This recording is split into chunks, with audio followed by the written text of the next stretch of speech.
ಮಾನ್ಯ ಜಿಲ್ಲಾಧಿಕಾರಿಗಳು ಈ ದಿನ ಸಭೆಯನ್ನು ಕರೆದಿದ್ದರು.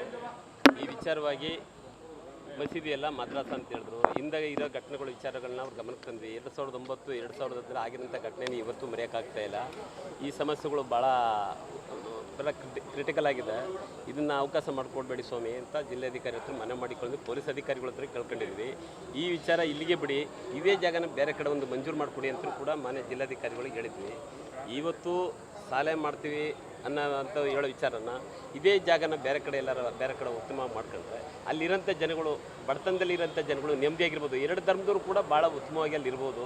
ಇವತ್ತು ಏನಾರ ಒಂದು ಸಮಸ್ಯೆಗಳಾದರೆ ಅಲ್ಲಿ ಭಯ ಬಿತ್ತುವಂಥ ಆಗುವಂಥ ಸ್ಥಳಗಳು ಈಗ ಅವರೇ ಆಗಿರ್ಬೋದು, ನಾವಾಗಿರ್ಬೋದು, ಉತ್ತಮವಾಗಿರೋಕ್ಕೆ ಸಾಧ್ಯನೇ ಇಲ್ಲ. ಈಗ ಹಿಂದೆ ಆಗಿರೋಂಥ ಘಟನೆ ಇವತ್ತು ಯಾರೂ ಮರೆಯೋಕ್ಕಾಗ್ತಾಯಿಲ್ಲ. ಆದ್ದರಿಂದ ಈಗ ಅಲ್ಲೇ ಮಾನ್ಯ ಜಿಲ್ಲಾಧಿಕಾರಿಗಳ ಗಮನಕ್ಕೆ ತಂದಿದ್ವಿ. ಅವ್ರು ತೀರ್ಮಾನ ಕೊಟ್ಟಿದ್ವಿ, ಮನೆಗಳೆಲ್ಲ ಕೊಟ್ಟಿದ್ವಿ ಅವ್ರ ಹತ್ರ. ಇದನ್ನು ನಡೆಸೋದು ಬೇರೆ ಕಡೆ ಎಲ್ಲ ಅವಕಾಶ ಮಾಡಿಕೊಡಿ ಅಂತ ಹೇಳಿದ್ವಿ. ಅದು ಹೆಂಗಿದೆ ಅದು ಹಂಗೆ ಇರಬೇಕು.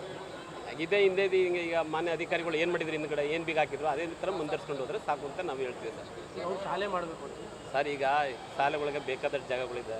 ಇವತ್ತು CA ಸೆಟ್ಗಳಿದೆ, ಬೇರೆ ಬೇರೆ ಕಡೆ ಇದೆ. ಬೇರೆ ಕಡೆ ಮಂಜೂರು ಮಾಡಿಸ್ಕೊಂಡು ಮಾಡ್ಬೋದು, ಏನು ತೊಂದರೆ ಇಲ್ಲ. ಈ ಜಾಗ ಬಿಟ್ಟು ಬೇರೆ ಕಡೆ ಎಲ್ಲರೂ ಮಾಡಿದ್ರೆ ಈಗ ನಾವು ಧನುರ್ ಮಾಸದಲ್ಲಿ 1 ತಿಂಗಳು ಭಜನೆ ಕಾರ್ಯಕ್ರಮಗಳು ಮಾಡ್ತೀವಿ, ದೀಪಾವಳಿಲಿ ಮಾಡ್ತೀವಿ, ಶಿವರಾತ್ರಿಲಿ ಮಾಡ್ತೀವಿ, ಈ ಚಾಮುಂಡಮ್ಮನ ಹಬ್ಬ ಅಂತ ಮಾಡ್ತೀವಿ. ನಾವು ಹೋಗ್ಬೇಕಾದ್ರೆ ಅದೇ ಮಾರ್ಗದಲ್ಲಿ ಹೋಗ್ತೀವಿ. ಯಾರ ಸಣ್ಣ ಪುಟ್ಟಗಳಲ್ಲಿ ಯಾರೇ ಆಗಿರಲಿ ಏಡಿಗಳು ಇದ್ದೇ ಇರ್ತಾರೆ. ಅಂಥ ಕೆಲಸಗಳು ಆಗೋದು ಬೇಡ ಅಂತ ಮಾನ್ಯ ಅಧಿಕಾರಿಗಳ ಹತ್ರ ನಾನು ಮನವಿ ಮಾಡಿದ್ದೀನಿ. ನಿಮ್ಮ ಹೆಸರು? ಶಿವಕುಮಾರ್ ಅಂತೇಳಿ.